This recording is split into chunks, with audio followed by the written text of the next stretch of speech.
Muy buenas tardes, bienvenidos a Las Cosas Como Son. Mi nombre es Mabel Huertas, estoy en reemplazo de Fernando Carballo. Hoy, el lunes 18 de julio. Va avanzando el mes, llegan las fiestas patrias pronto, pero también van avanzando los problemas que se ciernen sobre nuestro país, algunos más ligeros que otros, pero vamos que todos los domingos nos escandalizamos con las investigaciones que realizan los dominicales y también con algunas frases que emiten algunos ministros, como por ejemplo el ministro Chero, el ministro de Justicia, quien habló sobre la disolución del Congreso. Hoy amanecimos también con el temor de que la huelga de transportistas de carga pues paralizara el país.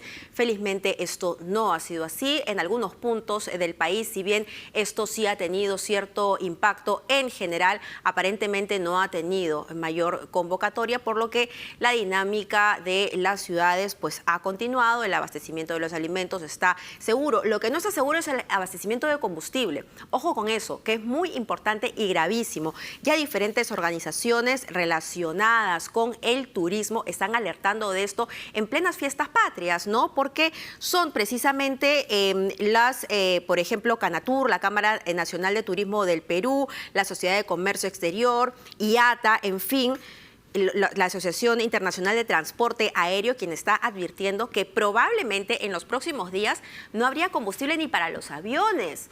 Ojo con eso, porque si usted ya planificó sus vacaciones por fiestas patrias, esto podría impactarlo. Más adelante vamos a hablar de ello, pero antes tenemos a Gloria Montenegro y a Richard Arce, ambos excongresistas. Gloria Montenegro también ha sido parte del Ejecutivo en su momento. Les agradezco muchísimo por estar aquí en estudios, sobre todo cuando hay tantas cosas que discutir. Yo no sé por dónde empezar, pero antes buenas tardes.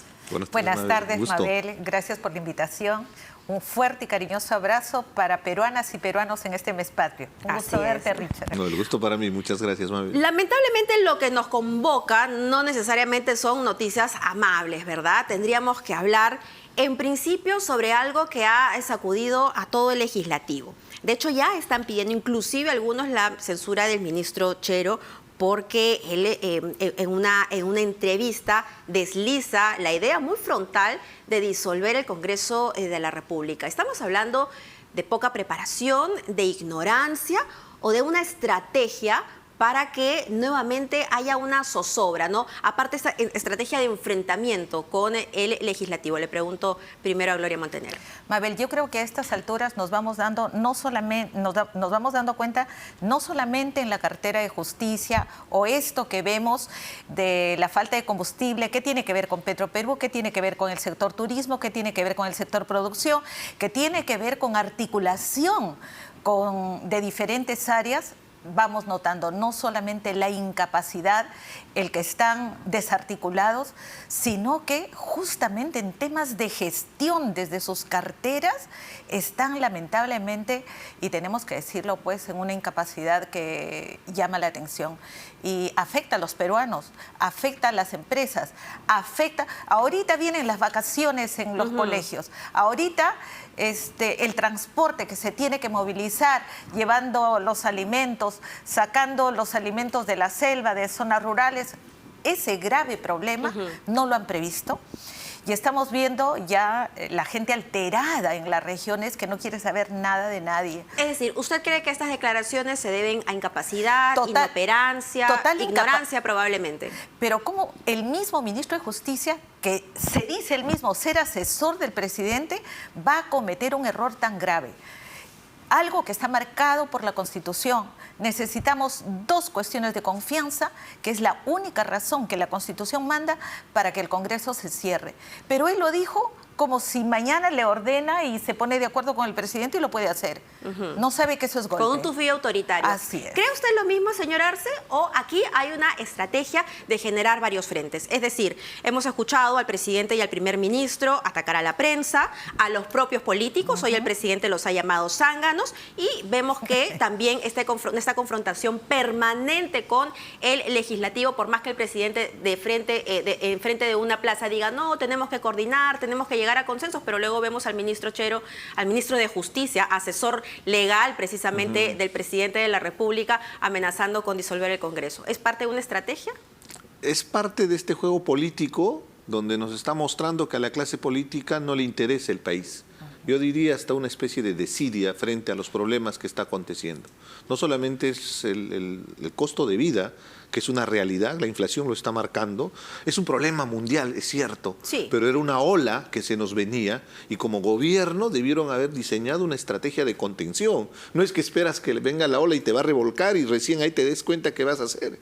Ahora, el exabrupto que dice en este caso el ministro de Justicia, asesor legal, es sorprendente porque hay un procedimiento constitucional establecido. Si no se ha planteado ninguna cuestión de confianza sobre un proyecto de ley o sobre algún tema de política de Estado, ¿de qué está hablando de disolver el Congreso? Ojo, este Congreso está descalificado, ¿eh? Este Congreso ha sido cómplice, este Congreso ha ido avalando cada una de las sinrazones que cometía el gobierno y lo más grave, Mabel, es que nos han dejado en una orfandad terrible, porque uno esperaba ante todo el desmadre que existe en el gobierno, que el Congreso siquiera dé la talla para un equilibrio de poderes, pero no, han estado avalando en la designación de esos impresentables que hemos tenido de ministros, han estado avalando, inclusive por eso tenemos a los hermanitos, perdón, a los niños, a los niños. Estoy recordando los cuellos blancos, pero también los dinámicos del centro, el Palacio y todo, y no ha hecho nada el Congreso, ha abdicado en su rol de control político y fiscalización que es elemental para garantizar justamente ese equilibrio de poderes y que le ponga el parche al Ejecutivo, pero no. Por eso es que la gente en las encuestas dice que se vayan todos, porque el Congreso inclusive ha apoyado las contrarreformas determinantes que hemos ido avanzando poco a poco. La última encuesta de Ipsos es clarísima, ¿no? El presidente Castillo, esto ha sido publicado hoy, el presidente Castillo tiene un 74% de desaprobación y el Congreso 79%. Así que es una situación en donde prima la deslegitimidad en ambos casos. Pero hay una narrativa, ¿no? Hay una retórica que viene afectando las instituciones y que aparentemente lo que buscaría es echarle tierrita precisamente a todos los escándalos, a todas las investigaciones que se vienen realizando, ¿no? Como por ejemplo el hecho de que un ministro de la producción, el ministro de la producción, haya contratado a su propio sobrino, ¿no? Y ya han pasado ¿cuántas horas? Menos de 24 horas, pero ya ha pasado un día como para tomar acción y hasta el momento no sucede nada. Y lo que es más grave, que parece que vienen normalizando situaciones de esta naturaleza. No nos olvidemos que en todos los ministerios han metido gente que no está calificada, que vienen de escándalo en escándalo por retrasos de informes, porque no se cumplen con los planes. O sea, lamentablemente, en temas de gestión, y no te olvides que es donde realmente se miden los resultados para ver qué pasó en el primer año. O sea, en estos momentos yo me pregunto, ¿están evaluando qué pasó en el primer año, qué viene al segundo, cuánto han avanzado? Unos consejos de ministros que no tienen actas, consejos de ministros que no son reportados a la ciudadanía para ver qué hay en cada una de las carteras y en dónde tenemos que estar alertas como ciudadanía, no solamente para la crítica constructiva, sino para apoyar, para respaldar. No se ve trabajos con gobiernos locales, con gobiernos regionales, no se ha avanzado un milímetro en descentralización. Y lo más grave, Mabel, dime tú, ¿qué han puesto sobre la agenda cuando se relaciona a temas de nuestra niñez, de niñas, de niños y adolescentes? Cuando viene más anemia, más desnutrición, el tema de la escuela, buscando pretextos para no asistir a la escuela. Las escuelas no han sido preparadas aún en muchos lugares. Entonces, sector que tocas, sector que lamentablemente deja mucho que desear. Y ves que estos temas de meter al sobrino, de meter a las sobrinas, que los sobrinos involucrados en Palacio, normalizado, ¿no? Así el país retrocede, lamentablemente. Pero hay una gran interrogante que los ciudadanos se hacen porque dicen, esto es más de lo mismo. Ya ha habido corrupción en otros gobiernos. Entonces, si se van todos, porque es algo que uno discute en el mercado, en el transporte público, oye, si se van todos, ¿qué va a venir después? Más vale malo conocido. Probablemente algunos dirán, entonces mejor que las cosas se queden como están. Hemos llegado a una situación en donde andamos como que no sabemos a dónde voltear, porque bien lo dijo el señor Arce, ni el legislativo ni el ejecutivo nos pueden salvar en esta situación. ¿Qué viene después si se van todos? Porque se va a presentar, hay varias iniciativas para presentar estos proyectos de ley. Vamos a ver si finalmente en la próxima legislatura el Congreso lo discute. En realidad hay una apatía generalizada y es consecuencia de la pandemia, pero también de lo que tú acabas de describir. de esa clase política irresponsable que no se está dándose cuenta la problemática que existe y todo lo que ha venido aconteciendo durante estos meses, ¿no? Entonces, lo concreto es que vemos a un Congreso que se va a aferrar con uñas y dientes. Ellos no van a aprobar ningún proyecto de adelanto a elecciones porque es por el Congreso que pasa este procedimiento, pero la pregunta cae por su propio peso. ¿Qué va a pasar mañana cuando capturen a este Pacheco o a este Silva? Yo no les veo el perfil de que puedan inmolarse y comerse cárcel, disculpe el término, pero ellos no se van a comer la cárcel de 15 o 20 años porque los delitos son graves. Al día siguiente de estar en cárcel van a empezar a delatar. ¿Y a quién van a delatar? Al que la Fiscalía consigna como el jefe de la organización criminal, que es el propio presidente de la República. Este es un gobierno de izquierda radical, trasnochado y anacrónico, pero también es un gobierno de izquierda corrupta. Hay que decirlo con nombre propio. Y frente a esa realidad, evidentemente que hay que estar preparados como ciudadanía, tenemos que organizarnos, porque si tenemos el abandono del Congreso, tenemos el abandono del Ejecutivo, ¿qué nos queda como ciudadanos? Organizarnos. Pero mientras se da esa discusión, en el Congreso se debate la bicameralidad. Y muchas personas votaron en contra de la bicameralidad cuando sucedió el referéndum. Es decir, a lo que voy es que como que andan un poco desconectados de precisamente cuáles son los principales problemas, y el tema protagónico viene a ser la bicameralidad, y la gente conecta, no, es que se quieren quedar. Lo que ellos quieren es perpetuarse, ¿no? Que vayan a la reelección, lo cual podemos analizar si está bien o mal o no, porque finalmente tenemos a novatos en el Congreso que no saben absolutamente, en algunos casos, cuáles son realmente sus funciones. Yo creo que este Congreso tiene no solamente gente menos preparada, sino hay menos capacidad de debate, por lo tanto. Pero qué rápido negocian, qué rápido los hermanitos se encontraron su camino, qué rápido un integrante de la mesa directiva conciliaba plazas con el señor Juan Silva, qué rápido se abrazan después de haber llegado a acuerdos bajo la mesa.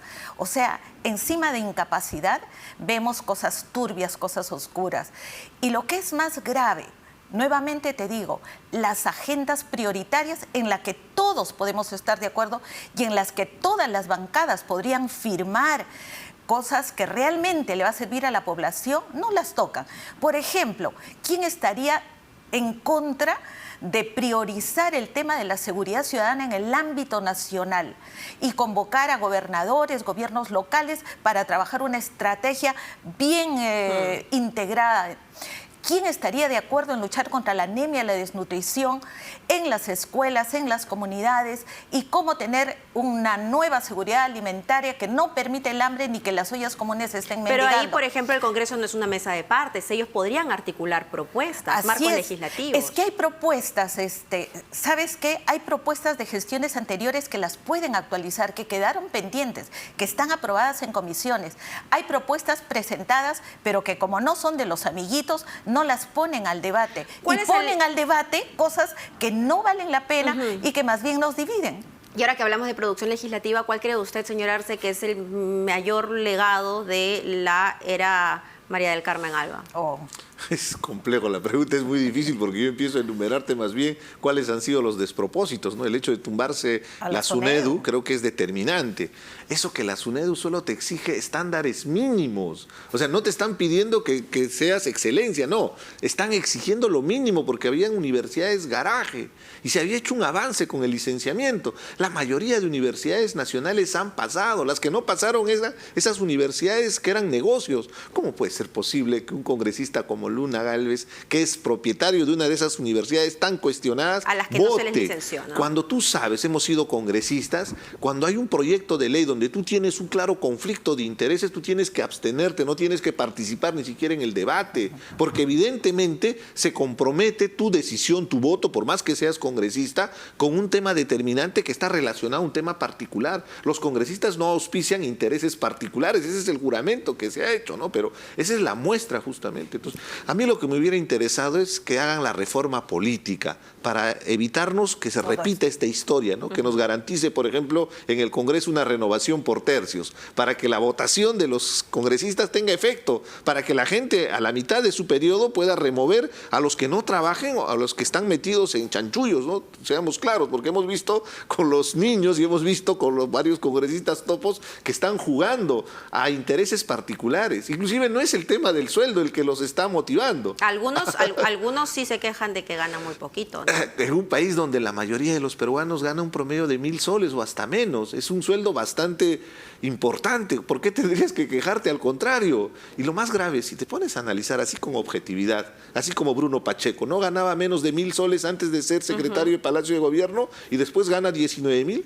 Empezamos a evaluar a los 130 congresistas y habría que ver si según su perfil profesional cuánto ganaban antes y cuánto ganan el día de hoy, para que tengan todavía ese desparpajo de ofender la dignidad de todos los peruanos, porque están siendo bien remunerados, aparte de todos los privilegios que hemos tenido. Soy consciente, hemos sido congresistas desde un seguro privado que no tienen ni siquiera en las empresas privadas. Los congresistas tienen beneficios especiales que te genera evidentemente tu función como congresista, pero es más que suficiente para sentirse orgulloso, no tanto por esos beneficios, sino por representar a tu población, a la zona donde tú has sido elegido. Se olvida la vocación de servicio. Súmale, Mabel, súmale lo que pasa en la Comisión de Ética, en la Comisión de Fiscalización. Súmale el tema de enfoque de género de esa gestión del Congreso, donde tenemos a un Luis Cordero que pateó a su pareja, que mandó los videos privados a páginas porno. No le pasó nada. ¿Qué le pasó al señor Valera? Sigue como si nada. ¿Qué le pasó al señor Bellido? O sea, en el tema de desarrollo del ser humano, hemos retrocedido también. Y en fiscalización, ya se dieron cuenta que están alrededor de muchos delincuentes. ¿Y qué hacen? Los blindan, ¿no? Ahora, desde ese punto de vista, entonces, viendo que hay más puntos negativos que positivos en la legislatura que acaba de culminar, hay mucha expectativa respecto a quienes conformen la mesa directiva, se espera que lleve otro aire, consensos, algo más de racionalidad probablemente. ¿Cómo la ven ahí? Yo veo una lucha fratricida, pero no es por la presidencia del Congreso. Al ver que se está derrumbándose el gobierno de Castillo, acá la pelea es porque probablemente el que sea presidente o presidenta del Congreso, en un proceso de transición que se puede dar en los próximos meses, va a asumir la presidencia de la República. Entonces no es la votación del presidente del Congreso, sino del futuro presidente transitorio. De transición para que convoque a nuevas elecciones, ¿no? Porque también la Constitución es clara y solo tiene un promedio de 6 meses para que haga la convocatoria y haga la elección. Entonces, ahora la pieza Dina Boluarte no la considera. No, lo que pasa es que Dina Boluarte tiene una acusación constitucional ya bien avanzada. Y por un tema, yo diría, hasta banal. Era presidenta del Club Apurímac, yo soy apurimeño, que hacía ejerciendo una función de una organización, sí, sin fines de lucro y todo, pero ya cometió la infracción constitucional al firmar esos documentos en representación de un particular, como es este caso del Club Apurímac, ¿no? Entonces, esa acusación constitucional probablemente lo van a aprobar y además tienen más sentido porque al final en el Congreso no funciona la razón, no funciona la justicia, ahí es la imposición de los votos. ¿Y entonces cuál debería ser el perfil de la presidenta o el presidente del Congreso? Qué buena pregunta. El perfil, en primer lugar, tiene que ser una persona convocante, de mentalidad pluralista, pero sobre todo honesta y que se haya visto trabajo, que se haya visto dedicación, no alguien que se va siendo vocero, se va a la playa y ética lo blinda, no alguien que dice una cosa un día, al siguiente día cambia dependiendo de la negociación. Entonces, yo creo que... ¿Y se anima a comentar algunos nombres?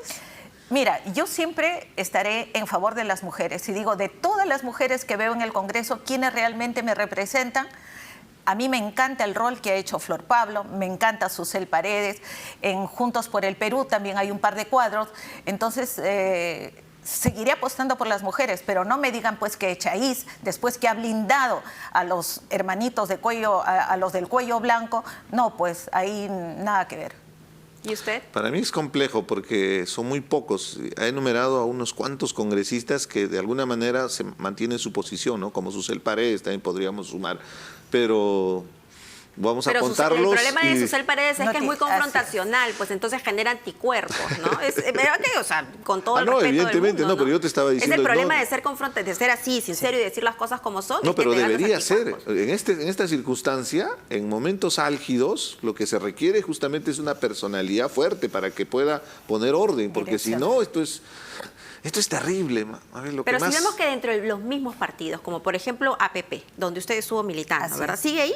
En No, APP ya no. se retiró. Ahí hasta audios se han pasado, ¿no? Para poder deslegitimar ahí a Lady Camones, y luego ha renunciado Gladys Echaíz, renuncia el señor hermano. también Héctor Acuña. Hoy día le hemos escuchado entre lágrimas despedirse de la Comisión de Presupuesto.